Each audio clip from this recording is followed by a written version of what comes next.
এটা শক্তি অনা আৰু উদ্ভাৱনীমূলক ইনোভেটিভ স্কিমেৰে অসমখনক আগুৱাই নিয়াৰ প্ৰয়াস কৰিছে। তাত নিযুত মইনাৰ পাছত নিযুত বাবু সংযোজিত কৰিছে আৰু এই দুইখন আঁচনিৰ বাবে মই শিক্ষা বিভাগৰ তৰফৰ পৰা মাননীয় মুখ্যমন্ত্ৰীক অশেষ ধন্যবাদ কৃতজ্ঞতা জ্ঞাপন কৰিছোঁ। আজিৰ পৰা আমি ফৰ্ম বিতৰণ আৰম্ভ কৰিম। ফৰ্ম বিতৰণটো এই কাৰণে গুৰুত্বপূৰ্ণ, বৰ্তমান মাননীয় মুখ্যমন্ত্ৰী ডক্টৰ হিমন্ত বিশ্ব শৰ্মাৰ নেতৃত্বত আমি এখন technology empowered, data empowered, AI empowered আমি এখন স্মাৰ্ট গভৰ্ণমেণ্টলৈ ৰূপান্তৰিত হৈছোঁ। স্মাৰ্ট গভৰ্ণমেণ্টখনত মুখ্যমন্ত্ৰী বিষয়াসকল স্মাৰ্ট হ'লে নহ'ব, নাগৰিকসকলো স্মাৰ্ট হোৱা প্ৰয়োজন, ছাত্ৰ ছাত্ৰীসকলো স্মাৰ্ট হোৱা প্ৰয়োজন। পূৰ্বে আমি এখন আঁচনিৰ হিতাধিকাৰীৰ তালিকা প্ৰস্তুত কৰোঁতে 3 মাহ 4 মাহ সময় লাগিছিল। এতিয়া 3 মাহ 4 মাহ সময় নালাগে, কাৰণ data driven, technology driven government এইখন। গতিকে এই গভৰ্ণমেণ্টখনত সহযোগিতা কৰাৰ কাৰণে প্ৰত্যেকে যাতে সময়ত তেওঁলোকৰ একাউণ্টত পইচাটো যায়, তাৰ কাৰণে কিছু ব্যৱস্থা গ্ৰহণ কৰিব লাগিব। মই নাপালোঁ, মোৰ একাউণ্টত পইচা সোমোৱা নাই, এই অভিযোগবিলাক আহিব নালাগে। আৰু সেইকাৰণে আয়ুক্ত ডাঙৰীয়াই উল্লেখ কৰি গৈছে, মই পুনৰাই উল্লেখ কৰিব বিচাৰিছোঁ যে সকলোবিলাক বেংক একাউণ্ট আধাৰ লিংকড হ'বই লাগিব। এইবাৰ ফৰ্মখন ফিল আপ আপোনালোকে হাতেৰে কৰিব, কিন্তু তাৰ পাছত যেতিয়া ইয়াতে আপোনালোকে কি কি তথ্যলৈকে গম পাব, ইয়াৰ পাছত অনলাইন ফিল আপ কৰোঁতে আপোনালোকৰ আধাৰ নম্বৰ আৰু আধাৰৰ পৰা জেনেৰেট হোৱা OTPৰ দ্বাৰা আপোনালোকে ভেৰিফাই কৰিব নিজৰ তথ্যখিনি। আৰু বেংক একাউণ্টটো আধাৰ নম্বৰটো এবাৰ ভেৰিফাইড হোৱাৰ পাছত পইচা নোসোমোৱাৰ কোনো কাৰণ থাকিব নোৱাৰে। সেইকাৰণে আধাৰটো এইবাৰ মেণ্ডেটৰী কৰা হৈছে। কথাখিনিত যাতে সকলো শিক্ষানুষ্ঠানে গুৰুত্ব প্ৰদান কৰে, সকলো ছাত্ৰ ছাত্ৰী অভিভাৱকে গুৰুত্ব প্ৰদান কৰে যে আমি কোনো অসুবিধা নোহোৱাকৈ আমাৰ একাউণ্টত পইচা সোমাবলৈ হ'লে আমাৰ বেংক একাউণ্টটো আধাৰ লিংকড হ'ব লাগিব, আধাৰ নম্বৰ দিব লাগিব আৰু আধাৰৰ OTPৰ দ্বাৰা ভেৰিফাই আমি আমাৰ তথ্যখিনিক ভেৰিফাই কৰিব লাগিব। মই ইয়াত মাননীয় মুখ্যমন্ত্ৰী তেখেতৰ প্ৰচেষ্টা, যোৱা 4টা দিন তেখেত কি ধৰণে শিৱসাগৰ চৰাইদেউত বানাক্ৰান্ত ৰাইজৰ মাজত নিজে সন্মুখ শাৰীত থিয় হৈ উদ্ধাৰ অভিযান হওক, সাহায্য অভিযান হওক, তাক নেতৃত্ব দিছে আমি সকলোৱে দেখিছোঁ।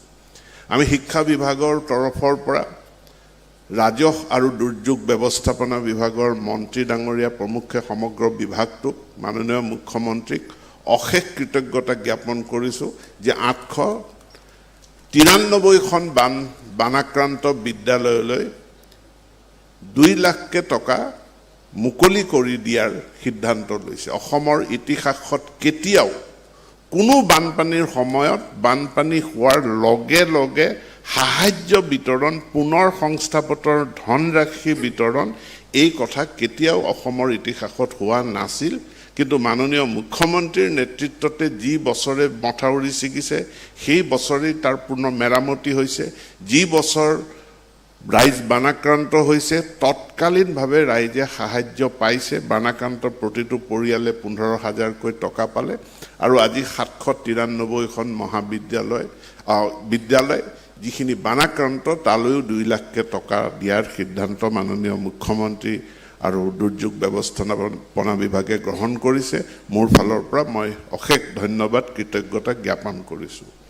বানাক্ৰান্ত ছাত্ৰ ছাত্ৰীসকল, বিশেষকৈ চৰাইদেউ আৰু শিৱসাগৰ জিলাৰ বানাক্ৰান্ত ছাত্ৰ ছাত্ৰীসকললৈও এককালীন এক সাহায্য ঘোষণা কৰিছে আৰু সেই সাহায্যও মাননীয় মুখ্যমন্ত্ৰী ডাঙৰীয়াই প্ৰায় আমাৰ 25,000 ছাত্ৰ ছাত্ৰীয়ে এই সাহায্যখিনি লাভ কৰিব। তাৰ বাবেও মই মাননীয় মুখ্যমন্ত্ৰী আৰু দুৰ্যোগ ব্যৱস্থাপনা মন্ত্ৰী কেশৱ মহন্ত ডাঙৰীয়া মই অশেষ ধন্যবাদ কৃতজ্ঞতা জ্ঞাপন কৰি পৰমপিতা ঈশ্বৰে ভগৱানে আমাৰ মুখ্যমন্ত্ৰীক আৰু আয়ুষ দিয়ক আৰু শক্তি দিয়ক আৰু বল দিয়ক তাকে কামনা কৰি আপোনালোক সকলোকে মোৰ সন্মান জনাই মই মোৰ বক্তব্য সামৰণি মাৰিছোঁ ধন্যবাদ ধন্যবাদ মহাশয় এতিয়া মই আজিৰ অনুষ্ঠানৰ মুখ্য অতিথি অসমৰ মাননীয় মুখ্যমন্ত্ৰী ডক্টৰ হিমন্ত বিশ্ব শৰ্মা দেৱক শিক্ষাৰ্থীসকলক উদ্দেশ্যি তেখেতৰ প্ৰেৰণাদায়ক ভাষণ প্ৰদান কৰিবলৈ বিনম্ৰ অনুৰোধ জনাইছোঁ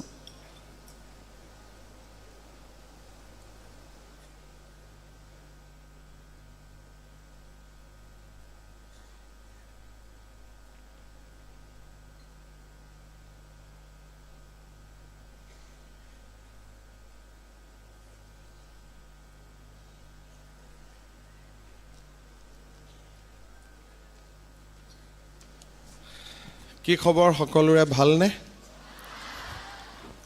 অলপ বেয়া নেকি নহলে ইমান সৰুকৈ কৈছে খবৰ কেনেকুৱা ভালনে বেয়া আৰু এবাৰ ক'ব লাগিব জোৰকৈ ভালনে বেয়া এতিয়া মোৰ লাগিছে ভাল বুলি আজিৰ সভাত আমাৰ মাজত উপস্থিত অসম চৰকাৰৰ শিক্ষামন্ত্ৰী ডক্টৰ ৰণোজ পেগু ডাঙৰীয়া ৰাজহ আৰু পুনৰ সংস্থাপন বিভাগৰ মন্ত্ৰী কেশৱ মহন্ত ডাঙৰীয়া সন্মানীয় বিধায়ক বিজয় গুপ্তা ডাঙৰীয়া দীপলুৰঞ্জন শৰ্মা ডাঙৰীয়া তপন দাস ডাঙৰীয়া শিক্ষা বিভাগৰ আয়ুক্ত সচিব নাৰায়ণ কোঁৱৰ ডাঙৰীয়া director of higher education Pomi Baruah director of technical education Dhruvajyoti Bora director of secondary education Mamata Hojai director SCRT Nirada Devi Sarva Shiksha অভিযানৰ অভিযান সঞ্চালক আয়ুষ গৰগ ডাঙৰীয়া আজি অসমৰ বিভিন্ন শিক্ষানুষ্ঠানত উপস্থিত থকা সন্মানীয় মন্ত্ৰীসকল বিধায়কসকল সুধী মণ্ডলী আৰু অতিকে মৰমৰ ছাত্ৰ ছাত্ৰী বন্ধু বান্ধৱীসকল 2024 আৰু 25 বৰ্ষত আমি এটা সিদ্ধান্ত লৈছিলোঁ যে আমাৰ ৰাজ্যৰ যিসকল ছাত্ৰীয়ে উচ্চতৰ মাধ্যমিক স্নাতক আৰু স্নাতকোত্তৰ পৰ্যায়ত শিক্ষা লাভ কৰে তেওঁলোকক আমি এটা মাহেকীয়া জলপানী দিয়াৰ ব্যৱস্থা কৰিম আমাৰ লক্ষ্য আছিলে যে আমি 10 লাখ ল'ৰা ছোৱালী বা 10 লাখ ছোৱালীক এটা সময়লৈকে আমি এই যিটো আঁচনি তাৰ আমি ফল দিব পাৰিমগৈ আৰু সেই কাৰণে আঁচনিখনৰ নাম আমি নিযুত মইনা ৰাখিছিলোঁ অৰ্থাৎ 10 লাখ মইনা আমি 2024-25ত আৰম্ভ কৰিছিলোঁ আৰু সেই বছৰ আমি ৰাজ্যৰ 1.60 লাখ ছাত্ৰীক এই জলপানী দিব পাৰিছিলোঁ 2025-26 বৰ্ষত ইয়াক আমি সম্প্ৰসাৰণ কৰোঁ আমাৰ যিসকলে integrated teacher education programme BEd পঢ়ি আছে যাক ITEP বুলি কোৱা হয় আৰু চৰকাৰী শিক্ষানুষ্ঠানত যিসকলে সেলফ ফাইনেন্স কোৰ্ছতো পঢ়ি আছে তেওঁলোককো আমি এই আঁচনিৰ সুফল দিয়াৰ বাবে প্ৰচেষ্টা কৰোঁ 2024 আৰু 25-26 দুইটা বৰ্ষ লগ লাগি নিযুত মইনাত জলপানী লাভ কৰা ছাত্ৰীৰ সংখ্যা 4 লাখলৈ বৃদ্ধি হয় যোৱা বছৰ নিৰ্বাচনৰ সময়ত মই অসমৰ বিভিন্ন জাগাত যেতিয়া গৈছিলোঁ তেতিয়া আমাৰ যিসকল ছাত্ৰ তেওঁলোকে মোক বিভিন্ন সভাত কৈছিলে যে মামা আপুনি আমাক বেয়া পায় নেকি আপুনি আমাক কিয় নিদিয়ে আৰু মই আঁচনিটোৰ নাম নিদিয়াকৈ লৰাবিলাকে নিজে নিজে বাবু আঁচনি দিয়ক বুলি এটা গোটেই অসমতে পৰিৱেশ এটা সৃষ্টি কৰে মই ভাবিছিলোঁ আঁচনিৰ নাম চৰকাৰে ঠিক কৰে কিন্তু নিযুত বাবু আঁচনিৰ নাম চৰকাৰে ঠিক কৰা নাই আমাৰ লৰাবিলাকে নিজে মুখ ঠিক কৰি যে আপুনি মামা আমাক বাবু আঁচনি দিয়ক যোৱা বছৰ আমি অক্টোবৰ মাহত সিদ্ধান্ত ললোঁ যে আমি ডিগ্ৰী আৰু পোষ্ট গ্ৰেজুৱেটত পঢ়া ছাত্ৰসকলকো এই সুবিধা দিম আৰু প্ৰথম বছৰ কাৰণে আমি মাত্ৰ 50,000 ছাত্ৰক এই সুবিধা দিব পাৰিলোঁ। এই বছৰ আমি ভাবিছোঁ যে প্ৰায় 70,000 ছাত্ৰক আমি নতুনকৈ সুবিধা দিব পাৰিম, অৰ্থাৎ এই আঁচনিখনেও 1,20,000 ছাত্ৰক উপকৃত কৰিব, কাৰণ ইয়াতে ফাৰ্ষ্ট ইয়াৰ আৰু ছেকেণ্ড ইয়াৰ থাকিব। কিন্তু নিযুত মইনা আঁচনিখনে এইবাৰ তৃতীয় বৰ্ষকো স্পৰ্শ কৰিব, first year, second year, third year বা আমি ছেমিষ্টাৰ বুলি ক'লে একেবাৰে 6 ছেমিষ্টাৰলৈকে যাব।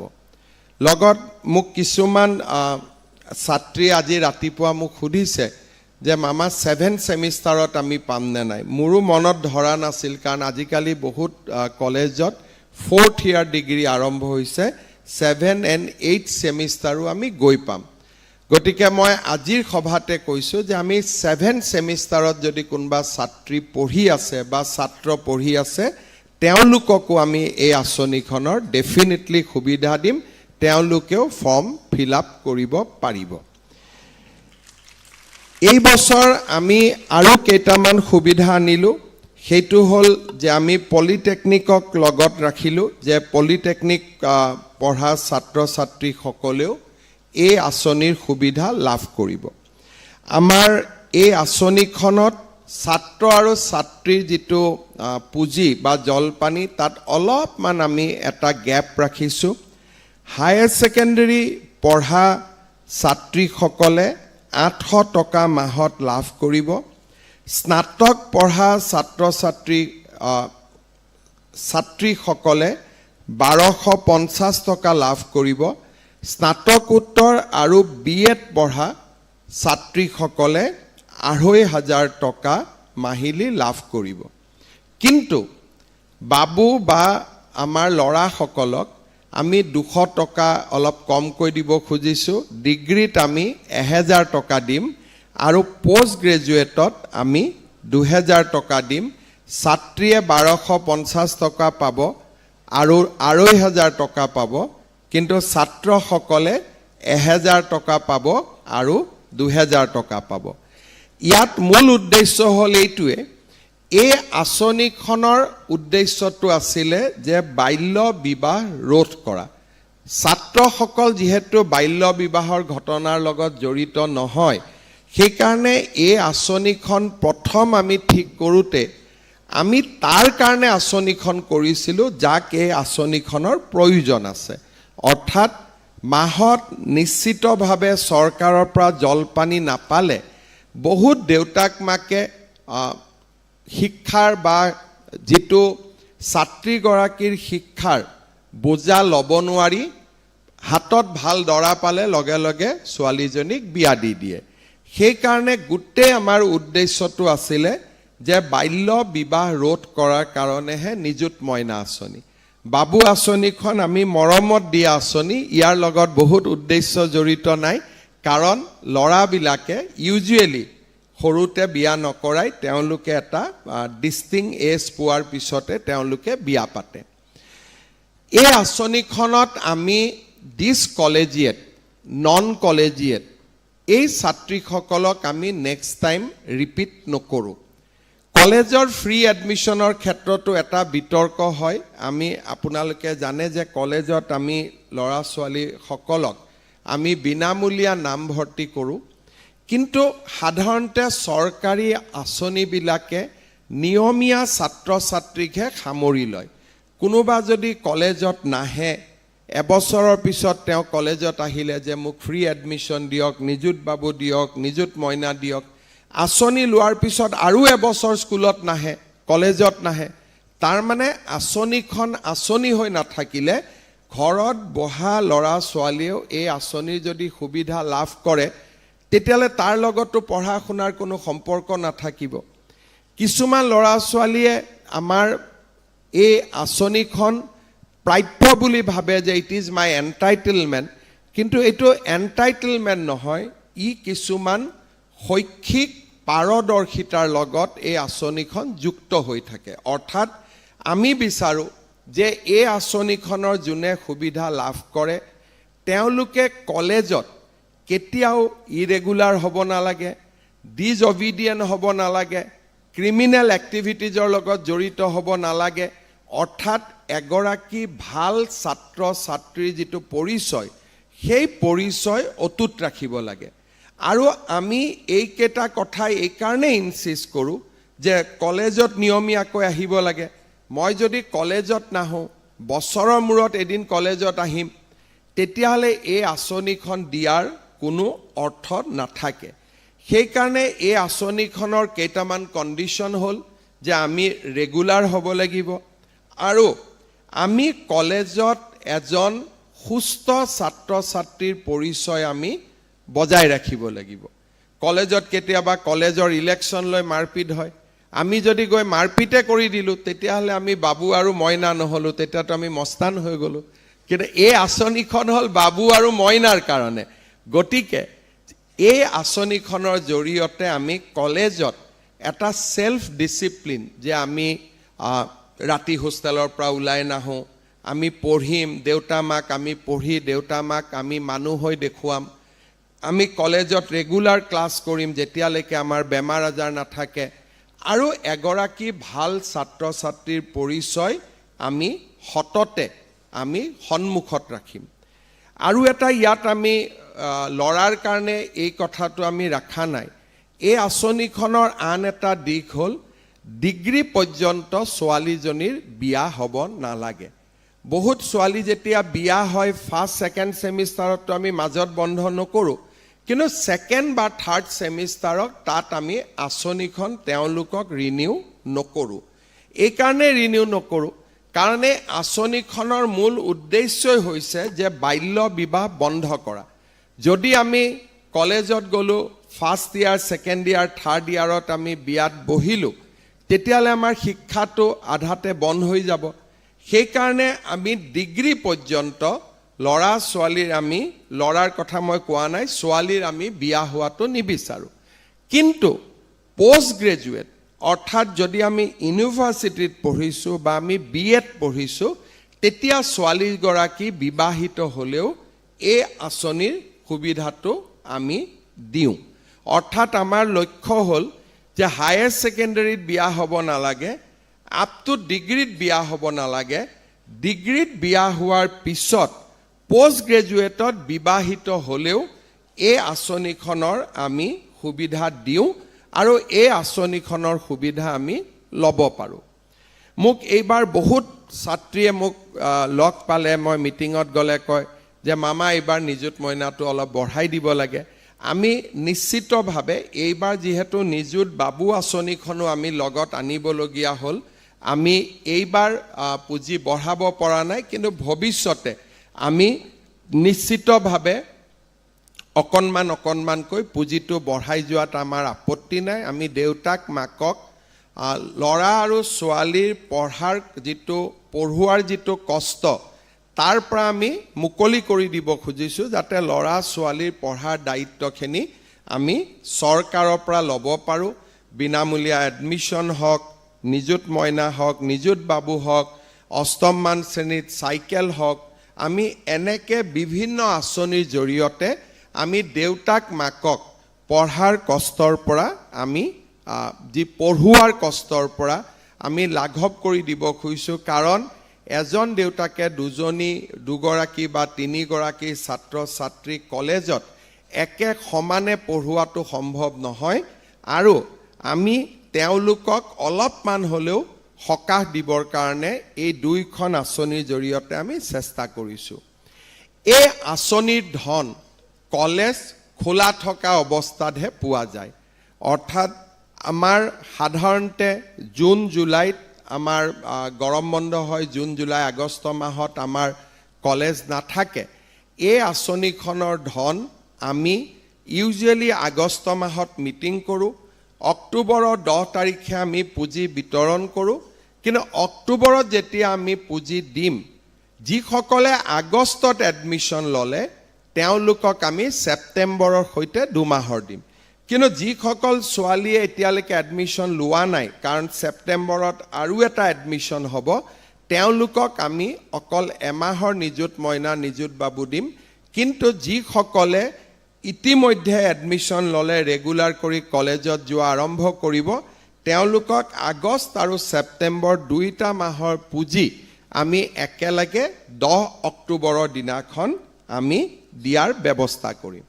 নিযুত মইনা নিযুত বাবুত আৰু এটা দিশ হৈছে যে এইবাৰ ইলেকশ্যনৰ সময়ত মই অসমৰ বহুত জাগাত গ'লোঁ। কিছুমান ছোৱালী আহি মোক কয় যে মামা আমাৰ নিযুত মইনাটো বন্ধ হৈ আছে। এবাৰ যদি বেংকত টকা যায় ইয়াত বন্ধ হোৱাৰ কোনো কাৰণ নাথাকে। যদিহে কলেজৰ প্ৰিন্সিপালে নকয় যে এই ছোৱালীজনী কলেজ এৰি গৈছে, তেখেতৰ পইচাটো বন্ধ কৰি দিব লাগে, আদাৰৱাইজ ইয়াত বন্ধ নহয়। কিন্তু পিছত আমি গম পাওঁ যে বেংক একাউণ্টৰ খেলি মেলিৰ কাৰণে আমি পইচা পোৱাৰ পৰা বঞ্চিত হওঁ। কাৰণ বেংকত আপোনালোকে জানে যে EKYC বুলি এটা বেংকৰ এটা মেকানিজিম আছে। আজি আমি চবেই পুঁজি ল'লোঁ, অক্টোবৰ নৱেম্বৰ মাহত আমাৰ একাউণ্টটো আমি EKYC কৰিব লাগে। আপোনালোকে নকৰিলে, আমি ইয়াৰ পৰা টকা পঠালোঁ, আপোনালোকে ভাবে যে চৰকাৰে পঠোৱা নাই, আচলতে টকাটো বেংকে ৰিচিভ কৰা নাই। বেংকে আমি টকাটো দিলেও বেংকে বাউন্স বেক কৰি পঠাই দিয়ে, কাৰণ একাউণ্টটো ৰেগুলাৰ নহয়। এই পুঁজিটো পাবৰ কাৰণে আপোনালোকে সদায় চাব যে আপোনালোকৰ বেংক একাউণ্টটো যাতে EKYC হৈ আছে আৰু বেংক একাউণ্টটো যাতে নৰ্মেল আৰু ৰেগুলাৰ হৈ আছে। এইবাৰ আমি আৰু অলপ সতৰ্ক হৈছোঁ, কাৰণ যেতিয়া ল'ৰা ছোৱালীবিলাকে মোক কয় যে মামা পোৱা নাই, মোৰো মনটো বেয়া লাগে। সেইকাৰণে এইবাৰ আমি কৰিছোঁ কি যে আপোনালোকৰ পৰা আমি আধাৰ নম্বৰটো বিচাৰিছোঁ। যেতিয়া আধাৰ আৰু বেংক দুইটা আমি একাউণ্ট পাই যাওঁ, আধাৰ নম্বৰটো পাওঁ, একাউণ্ট নম্বৰটো পাওঁ, তেতিয়াহ'লে একাউণ্টত টকা ডেফিনেটলি সোমাব। কিন্তু তাতো এটা কথা আছে, আপোনালোকৰ দুটা যদি একাউণ্ট হৈ আছে, যিটো একাউণ্টৰ লগত আধাৰ লিংক হৈ আছে সেইটো একাউণ্টহে আপোনালোকে পৰ্টেলত বা ফৰ্মখনত ব্যৱহাৰ কৰিব। সাধাৰণতে কেতিয়াবা মানুহৰ 2-3টা বেংক একাউণ্ট থাকে, কিন্তু গোটেইকেইটা একাউণ্ট আধাৰ লিংক হৈ নাথাকে, এটা একাউণ্টহে হৈ থাকিব। সেইকাৰণে আপোনালোকে ফৰ্মত আধাৰ লিংক বা আপোনালোকৰ যিটো একাউণ্টৰ লগত আধাৰ লিংক হৈ আছে সেই একাউণ্টটোহে আপোনালোকে পপত্ৰত লিখিব বা যিটো পৰ্টেলত আপোনালোকে ফিল আপ কৰিব তাত লিখিব। ছেকেণ্ড, কেতিয়াবা আমি এই কাৰণেও একাউণ্টত পইচা নাপাওঁ, যেতিয়া আমি একাউণ্ট নম্বৰটো লিখি যাওঁ, আমি টাইপ কৰোঁতে কেতিয়াবা জিৰ'টোৰ জেগাত আমি অ' মাৰি দিওঁ। এতিয়া আমাৰ কাৰণে অ' আৰু জিৰ' দুইটাই দেখিব একে, কিন্তু আজিকালি টেকন'লজিৰ ওপৰত বেংক চলে। টেকন'লজিয়ে লগে লগে ধৰি লয় যে জিৰ' আৰু অ' দুটা বেলেগ বেলেগ, আৰু যিসকলে জিৰ'ৰ জেগাত অ' মাৰিলে তেওঁলোকে পুঁজি নাপায়। সেইকাৰণে আমি যাতে একাউণ্ট নম্বৰটো 2-3বাৰ চেক কৰি আমি সোমোৱাওঁ, আধাৰ নম্বৰটো যাতে আমি 2-3বাৰ চেক কৰি সোমোৱাওঁ, আৰু একাউণ্টটো আমি KYC কৰি ৰাখোঁ, ৰেগুলাৰাইজ কৰি ৰাখোঁ, তেতিয়াহ'লে আমাৰ পুঁজি কেতিয়াও বন্ধ হৈ নাযায়। এই কথাখিনি মই আপোনালোকক নিশ্চিতভাৱে ক'ব পাৰোঁ। মই ভাবোঁ যে আজি আমি এই সভাখন কৰাৰ মূল উদ্দেশ্য এইটোৱে হ'ল যাতে আমাৰ মাজত এটা জাগৰণ আহে, কেনেকৈ ফৰ্মখন আমি ফিল আপ কৰিব লাগে, কেনেকৈ আমি পৰ্টেলটোত নিজৰ একাউণ্ট নম্বৰ দিব লাগে, আৰু আমি কি কণ্ডিশ্যনত নিযুত মইনা নিযুত বাবু আমি পাই থাকিব পাৰোঁ, এই গোটেই কথাখিনি যাতে অসমৰ প্ৰতিখন কলেজৰ ছাত্ৰ ছাত্ৰীয়ে বুজি পায়, তাৰ কাৰণে আজি আমি গোটেই অসমতে প্ৰায় 500 জাগাত এই মিটিংখন আমি অৰ্গেনাইজ কৰিছোঁ, আৰু আমি ইয়াত কোৱা কথাখিনি থ্ৰু ভিডিঅ' লিংক সেই জাগাটো আমাৰ ছাত্ৰ ছাত্ৰীসকলে শুনি আছে। গতিকে মই ভাবোঁ যে তেওঁলোকে নিশ্চিতভাৱে আমি যি ধৰণে পৰামৰ্শ দিছোঁ তাক পালন কৰিব। আজিৰ আমি অনুষ্ঠানত আৰু দুটা শিক্ষাৰ সৈতে জড়িত মহান কাম আমি আগবঢ়াব খুজিছোঁ। যোৱা 4 দিন মই চৰাইদেউ আৰু শিৱসাগৰত আছিলোঁ। বানপানীয়ে কিছুমান স্কুল একেবাৰে কলেজক ধ্বংস কৰিছে, আৰু যাক ধ্বংস কৰাও নাই তাৰ স্কুল কলেজৰ ভিতৰত পলস বা বোকা সোমাই তাত পৰিৱেশটো একেবাৰে শিক্ষা গ্ৰহণ কৰিব নোৱাৰা কৰি পেলাইছে। আজি আমি খন্তেক সময় পিছতে যোৰহাট, গোলাঘাট, চৰাইদেউ, শিৱসাগৰ জিলাৰ 793খন স্কুলত আমি এককালীনভাৱে 2 লাখ টকা প্ৰদান কৰিম। শিৱসাগৰ জিলাৰ 550খন স্কুল, চৰাইদেউ জিলাৰ 111খন স্কুল, যোৰহাট জিলাৰ 103খন স্কুল, গোলাঘাট জিলাৰ 29খন স্কুললৈও আমি 2 লাখ টকাকৈ আগবঢ়াম। অৰ্থাৎ আমাৰ বাবে আটাইতকৈ প্ৰয়োজন হৈছে শিক্ষা আৰু শৈক্ষিক কাঠামো। আগতে কেতিয়াও অসমত বানপানী, এতিয়ালৈকে পানী শুকুৱাই নাই। পানী শুকুৱাৰ আগতেই কোনেও এই কথাবোৰ চিন্তা নকৰে, খালি ৰিলিফৰ কথা চিন্তা কৰে যে চাউল পাব লাগে, দালি পাব লাগে। কিন্তু আমি এটা কথা মনত ৰাখিছোঁ যে অসমৰ চব কলেজ স্কুলত যদি ক্লাছ আৰম্ভ হয়, শিৱসাগৰ, চৰাইদেউ জিলা দুখন পিছ পৰি যায়, তেতিয়াহ'লে আমাৰ ছাত্ৰ ছাত্ৰীসকলৰ শৈক্ষিকভাৱে যথেষ্ট ক্ষতি হ'ব। সেইকাৰণে আজি আমি 2 লাখকৈ টকা সকলোকে মুকলি কৰি দিছোঁ। আৰু ভৱিষ্যতে যিবিলাক স্কুল একেবাৰে বেয়া হৈ গৈছে, আমাৰ 9 তাৰিখৰ পৰা আমি স্থায়ী জৰীপ আৰম্ভ কৰিম। তেওঁলোকক আৰু বেছি পুঁজিও আমি দিব পাৰিম, আমাৰ বিশেষ কোনো অসুবিধা নাথাকে। ইয়াৰ লগতে আপোনালোকে টিভিটো দেখিছে, বহুত ছাত্ৰ ছাত্ৰীয়ে কৈ আছে যে আমাৰ কিতাপবোৰ উৰি গ'ল, কিতাপ পানীয়ে লৈ গ'ল, আমি কেনেকৈ পঢ়িম। নিশ্চিতভাৱে যদি কিতাপ কাগজ নোহোৱা হৈ যায়, তেওঁলোকে কেনেকৈ স্কুললৈ যাব। শিক্ষামন্ত্ৰী ডাঙৰীয়াই অতি তৎপৰতাৰে 31 তাৰিখেই আমি বিনামূলীয়া পাঠ্যপুথিবোৰ শিৱসাগৰ আৰু চৰাইদেউ জিলালৈকে আমি পঠিয়াই দিলোঁ। তাৰপিছত আমাৰ এটা চিন্তা আহিলে যে ইউনিফৰ্মবিলাকোতো নিশ্চিতভাৱে বেয়া হৈ গৈছে।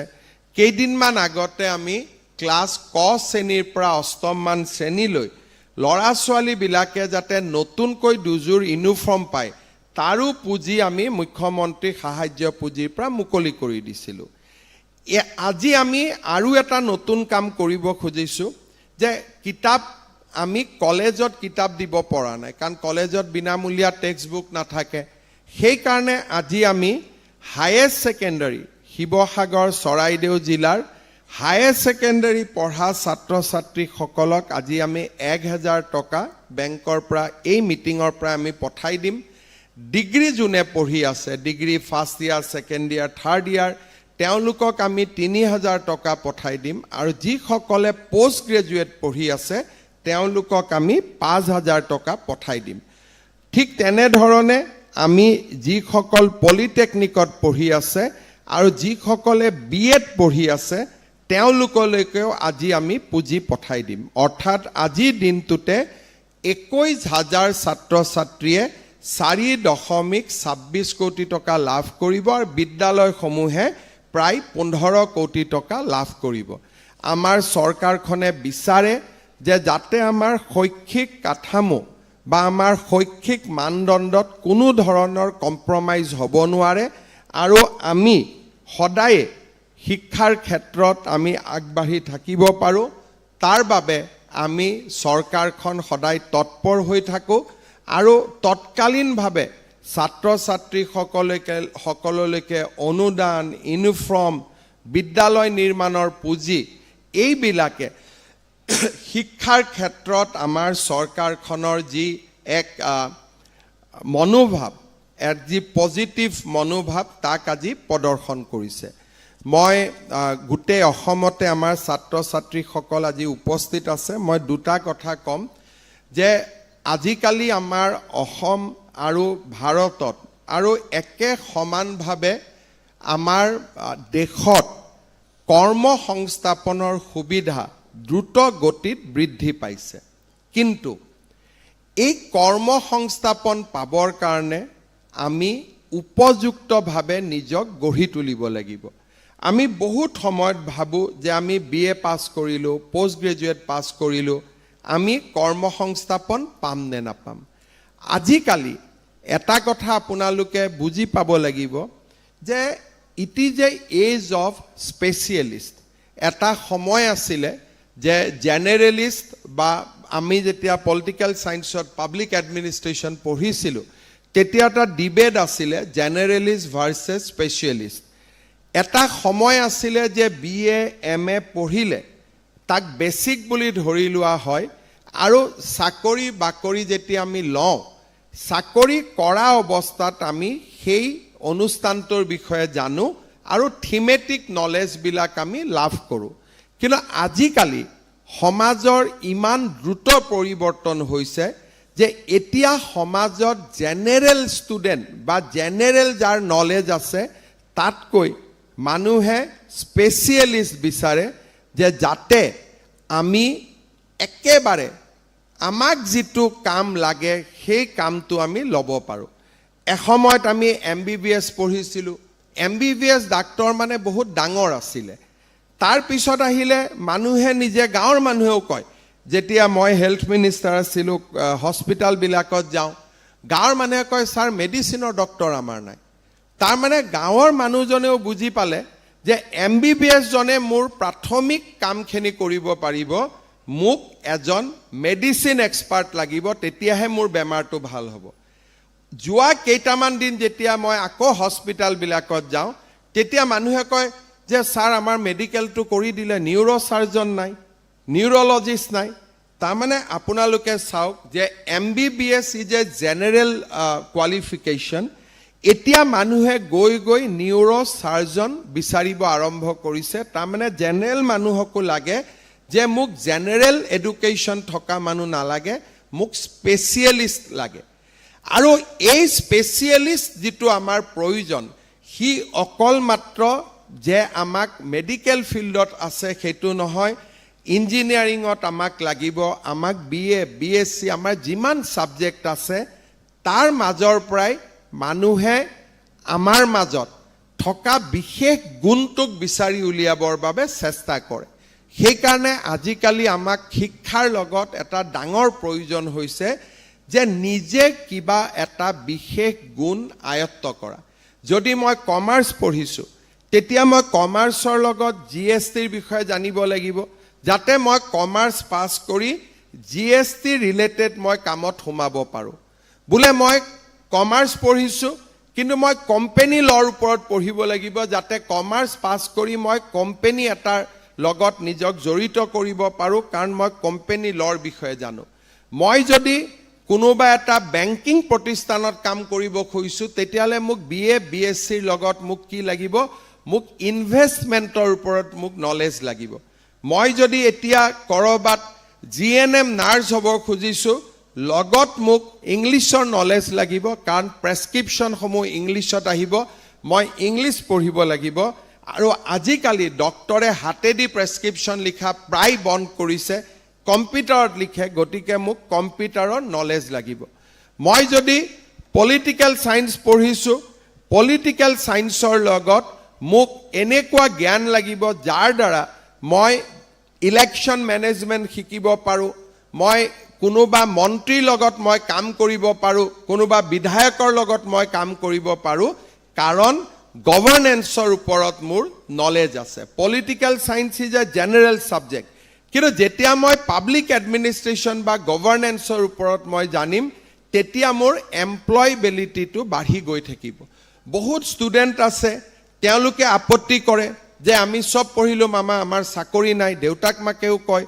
যে ল'ৰা ছোৱালীজনে BA পাছ কৰিলে MA পাছ কৰিলে চাকৰি নাই BA আৰু MA অকল আমাৰ শিক্ষাৰ শেষ হ'ব নোৱাৰে যদি মোৰ সায়েন্স পঢ়িছোঁ মই কেনেকে নিজক ITৰ লগত পৰিচয় কৰিব পাৰোঁ কেনেকে মই আৰ্টিফিচিয়েল ইন্টেলিজেন্সৰ বিষয়ে জানিব পাৰোঁ মই যদি নৰ্মেল BA পাছ কৰিছোঁ কেনেকে মই ৰিটেল হস্পিটেলিটি এইবিলাকৰ ওপৰত জানিব পাৰোঁ there are 1 lakh plus courses যি আমাৰ লগত আছে আজিকালি আমি যদি যোগাও ভালকৈ জানো আজিকালি আমাৰ দেশ আৰু বিদেশত যোগা ইনষ্ট্ৰাক্টৰৰ মোৰ লগৰ বুলি মই নকওঁ মই চিনা জানা আমেৰিকা ইংলেণ্ডত থকা বহুত ল'ৰা ছোৱালী আজিকালি ঋষিকেশলৈকে আহে যোগা শিকি যায় আৰু তাতে গৈ যোগা ক্লিনিক খোলে আমাৰ যোগা ইনষ্ট্ৰাক্টৰ দৰে নহয় তাত yoga clinic is a big respectable job today যে মই যোগা ক্লিনিক চলাওঁ ভাল ভাল মই এইটোকে কৈছোঁ সাধাৰণ ভাষাত ইঞ্জিনিয়াৰৰ পৰিবাৰ মানে ভাল মানুহ, ডক্টৰ পৰিবাৰ মানে এষ্টাব্লিছ ফেমিলি, সেই ফেমিলিৰ পৰিবাৰসকল ৱাইফসকল এতিয়া ইণ্ডিয়ালৈকে আহে, হৃষিকেশত যোগা শিকে আৰু আমেৰিকাত গৈ যোগা ক্লিনিক খোলে, কাৰণ তাতে তেওঁলোকৰ ৰেচপেক্টটো আছে আৰু আৰ্নিংছো আছে। সেইকাৰণে মই এটাই কথা ক'ম ষ্টুডেণ্টক গোটেইখিনিক যে আমাৰ সমাজত দুটা বিশেষকৈ নিগেটিভ মই ট্ৰেণ্ড দেখা পাই আছোঁ যে আমাৰ হাইস্কুলত ল'ৰা ছোৱালী ছায়েন্স পঢ়া ইচ্ছাটো কমি কমি গৈ আছে, আমাৰ আৰ্টছত ষ্টুডেণ্ট বাঢ়ি গৈ আছে, ছায়েন্সত ষ্টুডেণ্ট আমাৰ কমি গৈ আছে। ফলত আমি ইয়াত যিমানবোৰ মেডিকেল কৰিছোঁ, ইঞ্জিনিয়াৰিং কৰিছোঁ, এইবিলাকত আমি যি ষ্টুডেণ্টে আগলৈকে বহুত নাম কৰিব পাৰে আমি নোপোৱা হৈছোঁ।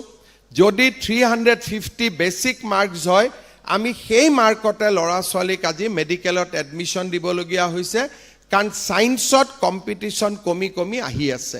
চ' এই ট্ৰেণ্ডটোক আমি ৰখাব লাগিব, কাৰণ এখন সমাজ কেতিয়াও আগবাঢ়িব নোৱাৰে যদি ছায়েন্সৰ প্ৰতি আমাৰ ধাউতি নাথাকে। আজি যিসকল হায়াৰ ছেকেণ্ডেৰী ষ্টুডেণ্ট বিশেষকৈ ছায়েন্স পঢ়ি আছে, তেওঁলোকক মই এটা কথা ৰিকুৱেষ্ট কৰিম যে আমি ছায়েন্সটো খুব চিৰিয়াছলি ল'ব লাগে, কাৰণ ছায়েন্সত এমপ্লয়মেণ্ট অপৰচুনিটি আটাইতকৈ বেছি থাকে।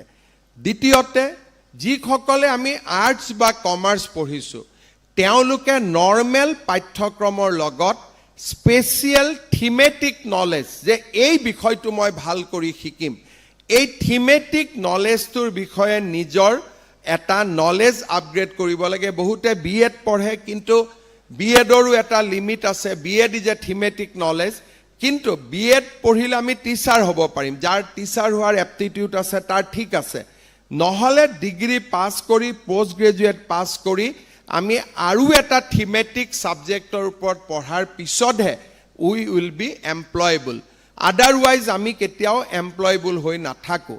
এতিয়া ইভেন গভৰ্ণমেণ্টত এইবাৰে আমি ADREত আমি এনাউন্স কৰিছিলোঁ যে আমি 2 লাখ চাকৰি দিম, কিন্তু যেতিয়া আমি গভৰ্ণমেণ্টৰ ভিতৰত আমি ডিছকাশ্যন কৰিছিলোঁ 22,000 চাকৰি অকল হেল্থ ছেক্টৰত যাব। তাতে ক'ত যাব? যে থিমেটিক নলেজ, মোক GNM লাগিব, মোক ANM লাগিব, মোক লেবৰেটৰী টেকনিচিয়ান লাগিব। আমি ভাবোঁ যে 2 লাখ চাকৰি দিব, আমি ADREত আহিম। নহয়, গভৰ্ণমেণ্টখনকো কি লাগে যে আমাকো হস্পিটেল চলাবলৈ থিমেটিক নলেজ থকা ষ্টুডেণ্ট লাগে। এতিয়া যেতিয়া আমি 2 লাখ ক'ত ক'ত চাকৰি দিম আমি হিচাপ কৰিছিলোঁ, তেতিয়া আমি দেখিছিলোঁ আটাইতকৈ বেছি আমাক টিচাৰ লাগিব, নাম্বাৰ 1। নাম্বাৰ 2, আমাক হেল্থৰ লগত ৰিলেটেড ছাবজেক্ট জনা আমাক ষ্টুডেণ্ট লাগিব। সেইকাৰণে মই ভাবোঁ যে আমাৰ ষ্টুডেণ্টৰ অকল গ্ৰেজুৱেশ্যনটোৱে এইম হ'ব নালাগে, পষ্ট গ্ৰেজুৱেশ্যনটোৱে এইম হ'ব নালাগে, এটা থিমেটিক ছাবজেক্টৰ ওপৰত নিজৰ দখল অনাৰ বাবে আমি প্ৰয়াস আৰু প্ৰচেষ্টা কৰিব লাগে। শেষত মই এটাই কথা ক'ম যে এটা এজ আছিলে, যিটো এজত চাকৰি বাকৰি টকা পইচাৰ লেনদেন কৰি আমি পাব পাৰিছিলোঁ। APSCৰ কেলেংকাৰীৰ বিষয়ে আমি জানো, আৰু আপোনালোকে জানিব যে APSCত যিসকলে কেলেংকাৰী কৰি চাকৰি পাইছিলে, আমি চাকৰিৰ পৰা তেওঁলোকক খেদি দিলোঁ। দিয়াৰ পিছতো তেওঁলোকে হাইকোৰ্ট সুপ্ৰিম কোৰ্ট কৰিয়ে আছে। সাধাৰণ মানুহ এজন হাইকোৰ্ট সুপ্ৰিম কোৰ্ট যাব নোৱাৰে, তেওঁলোক বাৰে বাৰে হাইকোৰ্ট সুপ্ৰিম কোৰ্ট গৈ আছে। তাৰমানে তেওঁলোকৰ ফাইনেন্সিয়েল বেকগ্ৰাউণ্ড কিমান ষ্ট্ৰং আছিলে। তাৰমানে আমাৰ APS ACS এইবিলাকত এসময়ত দুৰ্নীতি আছিলে, প্ৰতিটো চাকৰিত দুৰ্নীতি আছিলে। যোৱা 5 বছৰত আমি এটা কাম কৰিব পাৰিছিলোঁ যে চাকৰিৰ লগত দুৰ্নীতি শব্দটোক আমি পুৰা ডাইভৰ্চ কৰাই দিছিলোঁ, যে চাকৰি আৰু দুৰ্নীতি একে থাকিব নোৱাৰে, দুইটাৰ মাজত ডাইভৰ্চ হ'বই লাগিব। আজি যদি আপোনালোকে চাই 1,60,000 আমি চাকৰি দিলোঁ, এটা হাইকোৰ্ট কেছ হোৱা নাই, এটা ডিষ্ট্ৰিক্ট কোৰ্টত কেছ হোৱা নাই, আৰু সকলোৱে সন্তুষ্ট যে মোৰ যোনে পাইছে মেৰিটত পাইছে, যোনে পোৱা নাই মেৰিটত পোৱা নাই। আজি আমাৰ অসমত যোৱাবাৰ আমি 1,60,000 যি চাকৰি দিছিলোঁ, সি আমাৰ ল'ৰা ছোৱালীৰ মাজত এটা কনফিডেন্স বিল্ডিং কৰিছিলে যে এতিয়া আমাৰ অসমত চাকৰি নামত দুৰ্নীতি নহয় যিহেতু আমি এখন চৰকাৰে আকৌ উভতি আহিলো গতিকে ডেফিনেটলি আমাৰ ইয়ং জেনেৰেশ্যন নিউ জেনেৰেশ্যন এইটো আশা কৰিব পাৰে যোৱা 5 বছৰত যেনেকৈ চাকৰি নামত দুৰ্নীতি হোৱা নাছিল অহা 5 বছৰো আমি চাকৰি নামত দুৰ্নীতি হ'ব নিদিও কিন্তু মই দেখা পাইছো যে প্ৰথম এডিআৰি পাতোতে 7 লাখ ল'ৰা ছোৱালীয়ে পৰীক্ষা দিছিলে সেকেন্ড এডিআৰি পাতোতে 12 লাখ ল'ৰা ছোৱালীয়ে পৰীক্ষা দিছে তাৰ মানে সিস্টেমটোৰ ওপৰত যিমানে আস্থা বাঢ়িব সিস্টেমটোৰ ওপৰত মানুহৰ যিমানে কনফিডেন্স বাঢ়িব কম্পিটিশন আৰু বাঢ়িব অহা কেইটামান দিনত আমি নেক্সট 5 ইয়াৰ্ছত 2 লাখ চাকৰিৰ কাৰণে আমাৰ এডভাৰটাইজ বিলাক উলাই থাকিব আমি কম্পিট কৰিব লাগিব কিন্তু মেৰিটৰ কোনো অল্টাৰনেটিভ নাথাকিব অৰ্থাৎ আমি মেধাৰ শক্তিৰ ফলতে আমি চৰকাৰত চাকৰি পাব লাগিব সেই কাৰণে এই 3 বছৰ এজ এ ডিগ্ৰী ষ্টুডেণ্ট মই যি কেম্পাছত থাকিম 2 বছৰ পোষ্ট গ্ৰেজুৱেটত যি মই কেম্পাছত থাকিম মোৰ এটা ৰিকুৱেষ্ট যে আমি শিক্ষাৰ ক্ষেত্ৰত সিনসিয়াৰ হ'ব লাগিব অধ্যয়নৰ লগত আমি জড়িত হৈ থাকিব লাগিব মধ্যবিত্ত মানুহৰ বাবে অধ্যয়নৰ বিকল্প নাই আজি বহুত পৃথিৱীত কিবা কিবি চলি থাকিব আমি ইনষ্টাগ্ৰামতো দেখিম ফেচবুকতো বহুত দেখিম কিন্তু সব ঠিক আছে বাট when it comes to the middle class and lower middle class বা poor মানুহ দুখীয়া মানুহ তেওঁলোকৰ বাবে শিক্ষাৰ একোৱেই বিকল্প নাই কোনবাই ভাবে আন্দোলন কৰিলে আমি কিবা পাম আমি একো নাপাম হুলস্থুল হ'ব পাৰে গণ্ডগোল হ'ব পাৰে কিন্তু মোৰ ঘৰত চাকৰিটো হ'ব নোৱাৰে আজি যতে যি নহক কিয় লোৱাৰ মিডল ক্লাছ বা মিডল ক্লাছ বা দৰিদ্ৰ পৰিয়ালত পঢ়াৰ একোৱেই বিকল্প নাই কোনোবাই যদি ভাবে যে পঢ়াৰ বিকল্প আছে পঢ়াৰ বিকল্প এনাৰ্কি হ'ব পাৰে কিন্তু পঢ়াৰ বিকল্প কেতিয়াও কেৰিয়াৰ বিল্ডিং হ'ব নোৱাৰে সেই কাৰণে মই ছাত্ৰ ছাত্ৰীসকলক অনুৰোধ কৰিম যে মই আজি ডিগ্ৰী ষ্টুডেণ্ট 3 বছৰ পিছত এই জীৱনটো মোৰ উভতি নাহে মই পোষ্ট গ্ৰেজুৱেট পঢ়িম মোৰ জীৱনটো আকৌ উভতি নাহে এই 5 ইয়াৰ্ছে হৈছে জীৱনৰ আটাইতকৈ ডাঙৰ পৰীক্ষাৰ সময় যোনে এই 5 বছৰক ইউটিলাইজ কৰিব জানে তেওঁ জীৱনত উভতি চাব নালাগে যোনে এই 5 বছৰ ইউটিলাইজ কৰিব নাজানে তেওঁলোকে জীৱনত পদে পদে উজুতি খাই থাকিব লাগে সেই কাৰণে মই ৰিকুৱেষ্ট কৰিম ষ্টুডেণ্টসকলক কৰিব আমি বহুত সুবিধা পাম but these 5 years 3 years in degree 2 years in postgraduate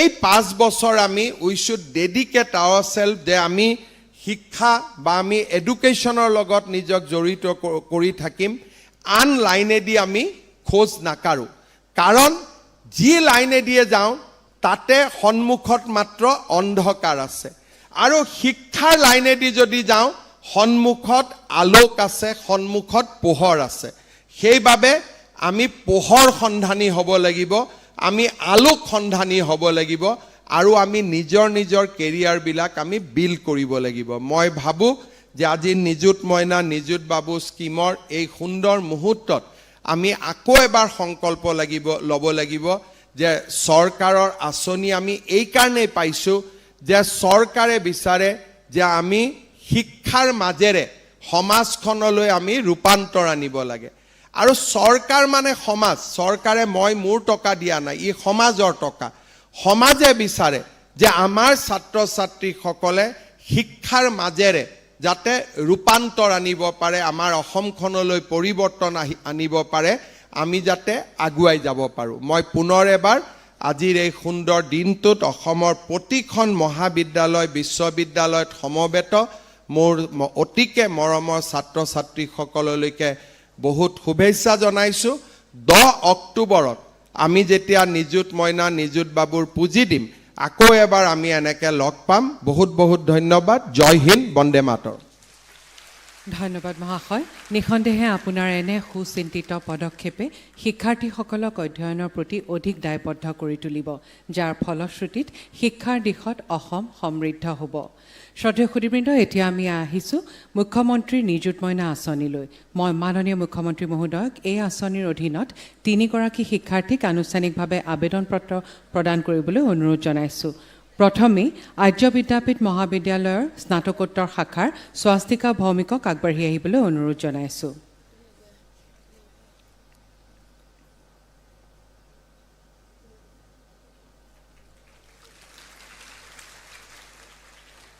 ধন্যবাদ।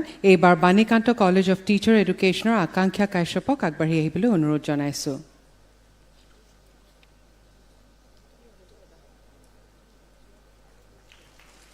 ধন্যবাদ।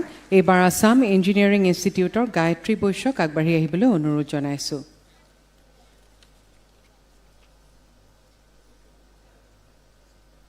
ধন্যবাদ। এইবাৰ মুখ্যমন্ত্ৰী নিযুত বাবু আঁচনিৰ অধীনত দিছপুৰ মহাবিদ্যালয়ৰ স্নাতক শাখাৰ গোপাল কোচক আগবাঢ়ি আহিবলৈ অনুৰোধ জনাইছোঁ। ধন্যবাদ। এতিয়া বান আক্ৰান্ত শিক্ষাৰ্থীসকললৈ আৰ্থিক অনুদান আগবঢ়াই শিক্ষাৰ্থী সহায়ক প্ৰয়াসৰ শুভাৰম্ভ কৰা হ'ব। প্ৰথমেই মই পাণ্ডু মহাবিদ্যালয়ৰ উচ্চতৰ মাধ্যমিক শাখাৰ শিক্ষাৰ্থী গৌৰাংগ বৰগোহাঁইক আগবাঢ়ি আহিবলৈ অনুৰোধ জনাইছোঁ। গৌৰাংগৰ গৃহ জিলা হৈছে চৰাইদেউ। এইবাৰ গুৱাহাটী বাণিজ্য মহাবিদ্যালয়ৰ স্নাতক শাখাৰ শিক্ষাৰ্থী অম্লানজ্যোতি গগৈক আগবাঢ়ি আহিবলৈ অনুৰোধ জনাইছোঁ। অম্লানজ্যোতিৰ গৃহ জিলা শিৱসাগৰ।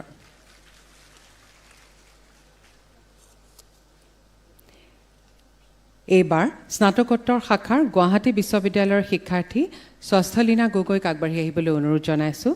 স্বাস্থলীনাৰ গৃহ জিলা হৈছে শিৱসাগৰ। ধন্যবাদ মহাশয়। শ্ৰদ্ধেয় সুধীবৃন্দ, এতিয়া শিৱসাগৰ, চৰাইদেউ, যোৰহাট আৰু গোলাঘাট জিলাৰ বান আক্ৰান্ত বিদ্যালয়সমূহলৈ আৰ্থিক সাহায্য বিতৰণ সম্পৰ্কত অসম চৰকাৰৰ ৰাজহ বিভাগৰ দ্বাৰা নিৰ্মিত এখনি শ্ৰব্য দৃশ্য প্ৰদৰ্শন কৰা হ'ব। বিগত 19 জুলাই তাৰিখৰ প্ৰলয়ংকাৰী বানে উটুৱাই নিছিল উজনি অসমৰ সহস্ৰাধিক ঘৰদুৱাৰ, হাজাৰ হাজাৰ বিঘা সেউজীয়া খেতিপথাৰ, শতাধিক শিক্ষানুষ্ঠান। বানৰ তাণ্ডৱে জনজীৱনলৈ এক অৱমাননাৰ দুৰ্দশা নমাই অনাৰ সমান্তৰালভাৱে কণ কণ শিক্ষাৰ্থীৰ মনলৈ কঢ়িয়াই আনিলে বিভীষিকা। ধন্যবাদ। ধন্যবাদ। এতিয়া মই মাননীয় মুখ্যমন্ত্ৰী মহোদয়ক প্ৰত্যক্ষ লাভালাভ হস্তান্তৰ প্ৰক্ৰিয়াৰ জৰিয়তে উক্ত বিদ্যালয়সমূহক আৰ্থিক সাহায্য বিতৰণ কৰিবলৈ অনুৰোধ জনাইছোঁ।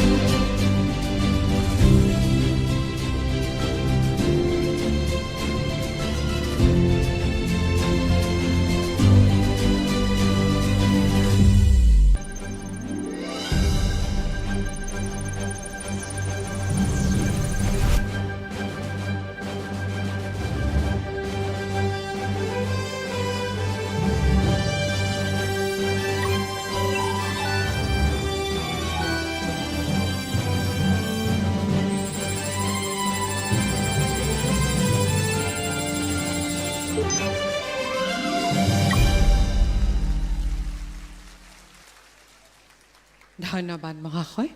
অতি ব্যস্ততাৰ মাজতো যথেষ্ট সময় উপস্থিতিৰে আমাক কৃতাৰ্থ কৰাৰ বাবে মাননীয় মুখ্যমন্ত্ৰী মহোদয়লৈ আমাৰ আন্তৰিক কৃতজ্ঞতা যাচিছোঁ।